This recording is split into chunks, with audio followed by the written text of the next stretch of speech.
എനിക്കൊന്നും മിന്നുമ്മ ഇവിടുന്ന് മേളിൽ നിന്ന് ഇതെല്ലാം കാണുന്നുണ്ട്. ഉറപ്പായിട്ടും. അതെ അതെ അതെ. അപ്പോൾ നമ്മൾ വീണ്ടും മലയാള സിനിമയുടെ വെള്ളിത്തിരയെ തുടക്കം കുറിച്ചു. ഒരു വലിയൊരു അനുഗ്രഹമുണ്ട് ആദ്യത്തെ സിനിമയിൽ. അതായത് അമ്മയ്ക്കൊപ്പം അഭിനയിച്ച അല്ലെങ്കിൽ അമ്മ അഭിനയിച്ചു തുടങ്ങിയ ആൾക്കാർക്കൊപ്പം തന്നെ ഇന്ദ്രൻ സാറ്, ഉർവശി മാമ, അപ്പോൾ എല്ലാവരും ഉണ്ട്. ആ ഒരു ക്രൂവിൻ്റെ വിശേഷങ്ങൾ എങ്ങനെയുണ്ട്? കാരണം അവരുടെ ഒരു സ്വീകരണം എങ്ങനെയായിരുന്നു? എനിക്ക് ആദ്യം തന്നെ ഞാൻ ജയൻ സാറിനെ കാണുമ്പോൾ തന്നെ എനിക്കെല്ലാം പറഞ്ഞു തന്നിരുന്നു ഇങ്ങനെയൊക്കെയാണ് കാര്യം. അപ്പം തന്നെ ഓക്കെ, ഒരു എന്താ പറയുക, ഇപ്പം നമുക്ക് വീട്ടിൽ പരിചയമുണ്ട് എല്ലാവർക്കും. ഇപ്പോൾ ജയൻ സാറിൻ്റെയൊക്കെ നമ്മൾ ടി വിയിൽ കണ്ട് എന്താ പറയുക നല്ലൊരു പരിചയമുണ്ട്. അപ്പോൾ നേരിട്ട് കാണുമ്പോൾ നമുക്ക് ഭയങ്കര ഒരു എക്സൈറ്റ്മെൻ്റ് ആയിരുന്നു. ഓക്കെ, അപ്പോൾ കണ്ടു, കാര്യങ്ങളൊക്കെ സംസാരിച്ചു. പിന്നെ ജയൻ സാർ പറഞ്ഞു ഐ മീൻ ക്യാരക്ടേഴ്സ് ഇവരൊക്കെയാണെന്ന് പറഞ്ഞപ്പം ഇപ്പോൾ ഇന്ദ്രൻ സംഘടന ആയാലും നമുക്ക് പരിചയമുണ്ട്, പിന്നെ പൊടിയമ്മയായാലും ഓബ്വിയസ്ലി പരിചയമുണ്ട്. അപ്പോൾ പിന്നെ ബാക്കി ക്രൂ മെമ്പേഴ്സിൻ്റെ അടുത്തൊക്കെ ഇപ്പോൾ അമ്മയായാലും കാർത്തു ആയാലും ജോണി ആന്റണി സാറിൻ്റെ കൂടെയൊക്കെ വർക്ക് ചെയ്തിട്ടുണ്ട്. സാർ ഡയറക്ടർ ആയിരുന്ന സമയത്ത്. അപ്പം എല്ലാവരുടെ കൂടെ നമുക്കൊരു പരിചയം ഉള്ളത് കാരണം ആദ്യം തന്നെ നമുക്ക് അവിടെ പോകുമ്പോൾ അങ്ങനെ ടെൻഷൻ അടിക്കും, അങ്ങനെ ഒരു ഇതില്ലായിരുന്നു. എന്നിട്ട് കംഫർട്ടബിൾ ആയിരുന്നു, പോയി അവരെ മീറ്റ് ചെയ്തു. അപ്പം എന്താ പറയുക, ഭയങ്കര ഒരു അറ്റ് ഈസ് ആയിരുന്നു ആ ഫുൾ സിറ്റുവേഷൻ തന്നെ. പക്ഷെ അവരും എങ്ങനെയാ പറയുന്നത്, ഒരു ന്യൂ കമ്മറായിട്ട് തന്നെ എന്നെ വെൽക്കം ചെയ്തു. എന്തെങ്കിലും തെറ്റുണ്ടെങ്കിൽ അവർ തിരുത്തി തരും. ഇപ്പം എനിക്ക് ക്യാമറ ഫേസ് ചെയ്യാൻ അറിയില്ല, അല്ലെങ്കിൽ ക്യാമറ എവിടെയാണ്, എനിക്ക് അങ്ങനെ ഒരു ഇതുണ്ടെങ്കിൽ പോലും അവർ പറഞ്ഞു തരും, മോളെ ഇങ്ങനെ ചെയ്താൽ മതി, ഇതിന് ഈ ഒരു റിയാക്ഷൻ വേണ്ട, ഈ ഒരു റിയാക്ഷൻ മതി എന്ന് പറഞ്ഞാൽ ഭയങ്കര സപ്പോർട്ടീവായിരുന്നു. ആ ഒരു സ്നേഹം കിട്ടുന്നുണ്ട്. ഉറപ്പായിട്ടും കിട്ടുന്നുണ്ട്. എനിക്ക് അങ്ങനെയൊക്കെ അങ്ങനെ ഒരു സപ്പോർട്ട് ചെയ്യുമെന്ന് തന്നെ എനിക്ക് ഡൗട്ടായിരുന്നു, നമുക്കറിയില്ലല്ലോ. പക്ഷേ ആ സീനിയർ ആർട്ടിസ്റ്റ് ആയാൽ പോലും അവരത്രയ്ക്കും ഹമ്പിളായിട്ട് കൈൻഡായിട്ട് തന്നെ വെൽക്കം ചെയ്തു. ഓക്കെ, അപ്പം പക്ഷേ കുറച്ച് ഉത്തരവാദിത്വം കൂടുതലുണ്ട്. അപ്പോൾ ഒരു സാധാ ഒരു ന്യൂ കമർ ആണെങ്കിൽ അയാൾ എങ്ങനെ തെറ്റിപ്പോയാലും പ്രേക്ഷകർ പറയും കുഴപ്പമില്ലാന്ന് പറയും. അങ്ങനെ പറയൂ, പ്രേക്ഷകർ പറയും. പക്ഷേ കുഴപ്പമില്ലാന്ന്, പുതിയ താരമാണ്, വളരെ നന്നായി വരുന്നു, അല്ലെങ്കിൽ പ്രതിഭ തെളിയിക്കട്ടെ എന്ന് പറയും. പക്ഷേ ശ്രീസംഖ്യ വരുന്ന 3 പ്രതിഭകളുടെ വീട്ടിൽ നിന്നാണ്. അപ്പോൾ ഉത്തരവാദിത്വം കൂടുതലാണ്, നന്നായേ പറ്റത്തുള്ളൂ. അതെ അല്ലേ, പ്രേക്ഷകർക്ക് എക്സ്പെക്ടേഷൻ. അറിയത് എന്താന്ന് വെച്ചാൽ എൻ്റെ അപ്പൂപ്പൻ ആക്ച്വലി ഡ്രാമ ആർട്ടിസ്റ്റ് ആണ്, എൻ്റെ അമ്മ എന്ന് പറയുന്നത് ഡാൻസറാണ്. അപ്പോൾ അപ്പൂപ്പനും അമ്മയും രണ്ടുപേരും സിനിമയിൽ അഭിനയം. അപ്പോൾ അവരുടെ ജനറേഷനിൽ നിന്ന് നോക്കുമ്പോൾ, ഐ മീൻ ഈ ജനറേഷൻ ആകുമ്പോൾ ഇപ്പോൾ 3rd ജനറേഷനാണ്. അങ്ങനെ പ്രതീക്ഷ എല്ലാവർക്കും എക്സ്പെക്ടേഷൻ ഉണ്ടോ എന്ന് ചോദിച്ചാൽ ഉണ്ട്. അത് ഓഡിയൻസ് വേണം തീരുമാനിക്കാൻ. നമ്മുടെ പരമാവധി ഐ മീൻ ശ്രമിച്ച് ഞാൻ ഉറപ്പായിട്ടും എൻ്റർടൈൻ ചെയ്യുന്നതായിരിക്കും. എൻ്റെ കഴിവ് ഉറപ്പായിട്ടും ഞാൻ തെളിയിക്കും. എനിക്കൊന്ന് സംസാരിച്ചപ്പോൾ എനിക്ക് തോന്നിയത്, സിനിമ ചെറുപ്പം മുതലേ സിനിമ പരിചിതമായതുകൊണ്ട് ആ ഒരു എക്സൈറ്റ്മെന്റ് അല്ല ഉള്ളത്. കാരണം വളരെ എക്സ്പീരിയൻസ്ഡ് ആയ ഒരു നമ്മൾ ആൾക്കാരൊക്കെ ഇന്റർവ്യൂ ചെയ്യുമ്പോൾ ഉള്ള ഒരു അങ്ങനല്ല, സിനിമയുടെ താളവും ലയോ അറിയാം. അല്ലെ, സിനിമ ഇങ്ങനെയാണ്, സിനിമയുടെ നല്ല വശങ്ങളും അറിയാം, സിനിമയുടെ മോശം വശങ്ങളും അറിയാം, ഡൗണും എന്താ അപ്പോൾ എല്ലാം അറിയാവുന്നതുകൊണ്ട് ആ ഒരു എക്സൈറ്റ്മെന്റ് അപ്പുറത്ത് എക്സ്പീരിയൻസ് ആണ് പറയുന്നത്. അതെ ചേട്ടാ, ആയിരിക്കും. എന്താന്ന് വെച്ചാൽ ഇപ്പൊ നമ്മൾ വീട്ടിലായാലും കേട്ട് വളർന്നത് വേറൊന്നുമല്ല, സിനിമ മാത്രമാണ് കേട്ട് വളർന്നത്. ബേസിക്കലി ഇങ്ങനെയാണ്, നമ്മൾ സെറ്റിൽ ഇങ്ങനെയായിരുന്നു, അതും ചെറുപ്പം തൊട്ട് തന്നെ.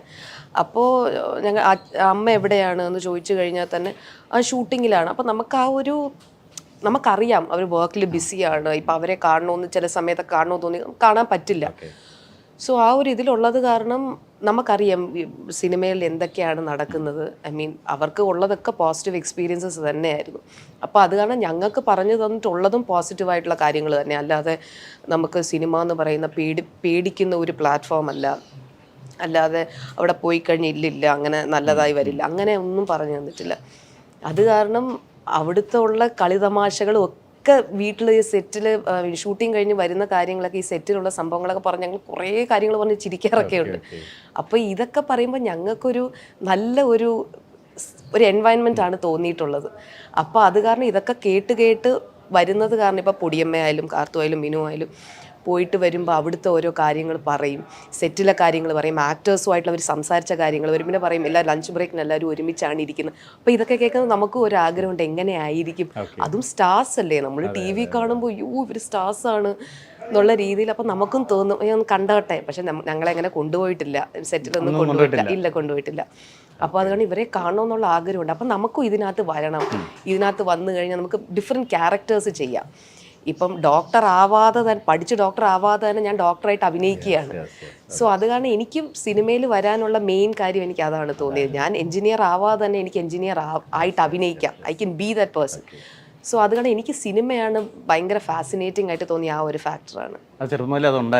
ഉണ്ടായിരുന്നു. അപ്പം ഇപ്പം മിനു ആണെങ്കിലും കാർത്തു ആണെങ്കിലും പൊടിയമ്മയാണെങ്കിലും എല്ലാ ടൈപ്പ് റോൾസും ചെയ്തിട്ടുണ്ട്. ഇപ്പം എന്താ പറയുക, ഡോക്ടർ ആണെങ്കിലും ഡൊമസ്റ്റിക് ഹെൽപ്പ് ആയാലും ഹൗസ് വൈഫ് ആണെങ്കിലും അപ്പം നമ്മൾ ഇവരെ വീട്ടിൽ കാണുന്ന പോലത്തെ ഒരു ഫേസേ അല്ല അവർക്ക് സിനിമയിൽ വരുമ്പോൾ. അപ്പോൾ അതൊക്കെ കാണുമ്പോഴത്തേക്കും അയ്യോ നമുക്കും ഇതുപോലെ ചെയ്യാൻ പറ്റുമോ. അപ്പം ആ ഒരു തോന്നലാണ് മെയിനായിട്ട് എനിക്ക് സിനിമ ഒരു ഫാസിനേറ്റിംഗ് വേൾഡായിട്ട് എനിക്ക് തോന്നിയത്. ഇപ്പം ഉർവശിയെ പറ്റി പറയാനാണെങ്കിൽ ഇപ്പം നമ്മൾ ഓരോരുത്തരെ പറ്റി പറയുകയാണെങ്കിൽ മലയാളത്തിലെ ലേഡി സൂപ്പർ സ്റ്റാർ എന്ന് തന്നെ എല്ലാവരും വിശേഷിപ്പിക്കുന്നത്. മലയാളം നല്ല ലേഡി സൂപ്പർ സ്റ്റാർ എന്ന് തന്നെ. കാരണം എനിക്കൊന്നും ചെയ്തു ഫലിപ്പിക്കാത്ത വേഷങ്ങളില്ല. ഇല്ല, തലയണ മന്ത്രത്തിലൊക്കെ വേഷമൊക്കെ ഒരിക്കലും നമ്മൾ മറ്റുള്ളവരെ പ്രതീക്ഷിക്കുന്നതിനപ്പുറത്താണ്. അപ്പോൾ അത്ര ഒരു ഈ അങ്ങനെ എക്സൈറ്റ്മെന്റ് ചെയ്ത കഥാപാത്രങ്ങൾ ഓർക്കുവാണെങ്കിൽ അതൊക്കെ പറയാൻ പറ്റുമോ? അല്ലെങ്കിൽ ഇപ്പം പൊടിയമ്മയുടെയാണോ? പൊടിയമ്മയുടെ ആണെങ്കിൽ എനിക്ക് തമിഴിൽ മായാ ബസാർ എന്ന് പറഞ്ഞൊരു മൂവിയുണ്ട്. അത് ഡബിൾ റോൾ ആയിട്ട് അഭിനയിച്ചാണ്. ഒരു ക്യാരക്ടർ എന്ന് പറയുമ്പോൾ ഒരു ഓട്ടിസ്റ്റിക്, ഒരു മെന്റലി റീറ്റാർഡ് ആണ്. രണ്ടാമത്തെ ക്യാരക്ടർ എന്ന് പറയുമ്പോൾ ഒരു കള്ള മന്ത്രവാദി. അപ്പൊ ഇതൊക്കെ നമുക്ക് കാണുമ്പോൾ ആ വേരിയേഷൻ ഒക്കെ ആ ഒരു ഏജിൽ പൊടിയമ്മയ്ക്ക് ഐ തിങ്ക് ആ സമയത്ത് യങ് ആയിരുന്നു, ഒരു 94 വന്ന മൂവിയാണിത്. അപ്പോൾ അതൊക്കെ കാണുമ്പോൾ അതുപോലത്തെ ക്യാരക്ടർ നമുക്ക് ആ ഏജിൽ അത് ചെയ്ത് ഫലിപ്പിക്കാൻ പറ്റുമോയെന്ന് തോന്നിയിട്ടുണ്ട്.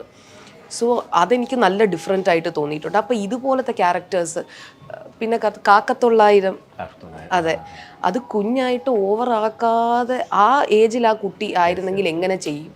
അപ്പോൾ അതൊക്കെ എന്ന് പറയുന്നത് ഒരു മാജിക്കാണ് ഓൺ സ്ക്രീനിൽ ചെയ്യുന്നത്, ഒരു ദൈവ അനുഗ്രഹം തന്നെയാണ്. കൽപ്പനാമരാണെങ്കിലോ? മിനുവിൻ്റെ ആണെങ്കിൽ എനിക്ക് പറയാനുള്ളത് തമിഴിലെ ക്യാരക്ടേഴ്സാണ്. ഫസ്റ്റ് മൂവി ചിന്ന വീട്, തമിഴ് ഫസ്റ്റ് മൂവി ചിന്ന, അത് മിനുവിനും യങ് ആയിരുന്നു. ആ സമയത്ത് ഒരു വൈഫായിട്ട് അഭിനയിക്കുക, അതിനകത്തൊരു ക്യാരക്ടർ എന്ന് പറയുമ്പോൾ ഒരു വണ്ണമുള്ള വൈഫ്, ഭർത്താവിന് അക്സെപ്റ്റ് ചെയ്യാൻ പറ്റാത്തൊരു വൈഫാണ്. അപ്പോൾ അതൊക്കെ എനിക്ക് കാണുമ്പം ആ ക്യാരക്ടറായിട്ട് മാറുകയാണ്. ആ ക്യാരക്ടറായിട്ട് മാറുമ്പം അതൊക്കെ ഒരു ട്രെയിനിങ് ഇല്ലാതല്ല, നമ്മൾ ആക്ടിങ് സ്കൂളിൽ പോകുന്നതോ ഇതൊന്നും ഇല്ലാതെ പെട്ടെന്ന് വരുമ്പോൾ എങ്ങനെ ഇവർക്കിത് ചെയ്യാൻ പറ്റുന്നു എന്ന് തോന്നിയിട്ടുണ്ട്. എല്ലാവരും ചെറുപ്പത്തിൽ പറയുമ്പോൾ നല്ല സിനിമയായിരുന്നു, പക്ഷെ നമ്മളിപ്പം അറിവായിട്ട് അത് കാണുമ്പോഴാണ്, ആക്ടിങ്ങിൽ വരുന്നു എന്ന് പറഞ്ഞാൽ നമ്മളത് കാണുമ്പോഴാണ് അതിൻ്റെ ഒരു നമുക്ക് മനസ്സിലാവുന്നത് എന്ത് പാടാണ്. കഥാപാത്രങ്ങളിൽ കാർത്തൂൻ്റെ എനിക്കിപ്പം ഇഷ്ടപ്പെട്ട കഥാപാത്രം എന്ന് പറയുന്നത്, കാർത്തു തമിഴിൽ വായ്ക്കൊഴുപ്പ് എന്ന് പറഞ്ഞൊരു മൂവി ചെയ്തു. അപ്പോൾ അതിനകത്ത് ഹീറോയിനായിട്ടാണ് ചെയ്തത്. അപ്പോൾ അതൊക്കെ കാണുമ്പോൾ ഞാൻ ഈ ഏജിൽ ഇരിക്കുന്ന പോലെ തോന്നും. കാർത്തു അപ്പോൾ എന്നെക്കാട്ടിലും യങ് ആയിരുന്നു. അതെ, എനിക്ക് ബേസിക്കലി ഞാൻ വല്യമ്മയെ പോലെയാണ് കാണാൻ. അപ്പോൾ എനിക്ക് അതുപോലെ കാണും, മക്കളെ പോലെ ഇരിക്കുന്നത്. അപ്പോൾ അതിനകത്ത് ഡാൻസ് ഒക്കെ കാണുമ്പം എന്ത് എനർജറ്റിക് ആയിട്ടാണ് ചെയ്യുന്നത്. അപ്പം എനിക്ക് അപ്പോൾ തോന്നിയിട്ടുണ്ട് ട്രെയിനിങ് ഇല്ലാതെ വന്ന് ചെയ്യുമ്പം അപ്പോഴേ പ്രൊഫഷണലിസം ഉണ്ട്. അപ്പോൾ എനിക്ക് അതാണ് കാർത്തൂൻ്റെ വായ്ക്കൊഴുപ്പ് തമിഴ് മൂവി. ഇവരോട് ചോദിച്ചിട്ടുണ്ടോ അന്ന് ഇതൊക്കെ എങ്ങനെ ചെയ്ത് ഫലിപ്പിച്ചു എന്ന്? ഇല്ല, ഞാൻ എനിക്ക് ചോദിക്കാൻ പേടിയാ. എനിക്കെന്തോ ഞാൻ ചോദിച്ചില്ല. ചോദിച്ചു കഴിഞ്ഞാൽ വേറെ എന്തെങ്കിലും പറഞ്ഞു കഴിഞ്ഞാൽ പിന്നെ നമ്മൾ അതുപോലെയൊക്കെ ചിന്തിച്ച് ചെയ്യണമല്ലോ എന്നുള്ളൊരു പേടിയാണ്. അവിടെ ഞാൻ ചോദിച്ചിട്ടില്ല. പക്ഷെ എനിക്ക് തോന്നിയിട്ടുണ്ട് ഇവർ എങ്ങനെ ചെയ്യും. അപ്പം ഞാൻ ചോദിച്ചിട്ടുണ്ട് ഞാൻ ചെയ്യുന്നതിൽ എന്തെങ്കിലും തെറ്റുണ്ടോ. അപ്പം എനിക്ക് പറഞ്ഞു തരും ഇങ്ങനെയൊക്കെ ചെയ്താൽ മതി, എനിക്ക് പറയും. എനിക്ക് അങ്ങനെ കോൺഫിഡൻസ് ഇല്ലാത്ത സമയത്ത് ഞാൻ ചോദിക്കുകയാണെങ്കിൽ എനിക്ക് പറഞ്ഞു തരും. അല്ലാതെ ഇവരെങ്ങനെ ചെയ്തു ഞാൻ ചോദിച്ചിട്ടില്ല. ഇപ്പം പക്ഷേ അത് കാണുമ്പോൾ ഒരു എക്സൈറ്റ്മെന്റ് ഉണ്ടല്ലേ, ഇത് നമുക്കൊരു അതിശയമാണ്. അതെ, എങ്ങനെ ചെയ്യുന്നു എല്ലാവരും പറയും. ഈ മിനു അല്ലെ കാർത്തു പൊടിയമ്മ ചെയ്ത സിനിമയൊക്കെ ആ സമയത്ത് 300 ദിവസം തിയേറ്ററിൽ ഓടി എന്നൊക്കെ പറയുമ്പോൾ 300 ദിവസമോ ഒരു വർഷമൊക്കെ അല്ലേ? ഇത് എങ്ങനെ ആൾക്കാരെങ്ങനെ അങ്ങനെ പോയി കാണുന്നു എന്നൊക്കെ തോന്നും. പക്ഷെ പിന്നെ നമ്മളത് ഇപ്പം ഇരുന്ന് കാണുമ്പം ആണ് അതിൻ്റെ വാല്യൂ നമുക്ക് മനസ്സിലാവുന്നത്. കൽപ്പനാവിനെ പറ്റി പറയുകയാണെങ്കിൽ കൽപ്പനാം ജഗതി കോമ്പിനേഷൻ മലയാളത്തിലെ എവർഗ്രീൻ കോമ്പിനേഷനാണ്. രണ്ടുപേരും നമുക്ക് ഇന്ന് വെളുത്തിരയിലില്ല. അപ്പം ഇന്നും പക്ഷേ എനിക്കൊന്ന് മീമുകളിലായാലും ട്രോളുകളിലായാലും ഈ എക്സ്പ്രഷൻ കൽപ്പനാവിനെ ഇങ്ങനെ മൊഴി ഉന്നരിച്ച് ഇതിനൊക്കെ ഉണ്ടല്ലോ, സ്ഥിരം ഇങ്ങനെ വരുന്നതാണ്.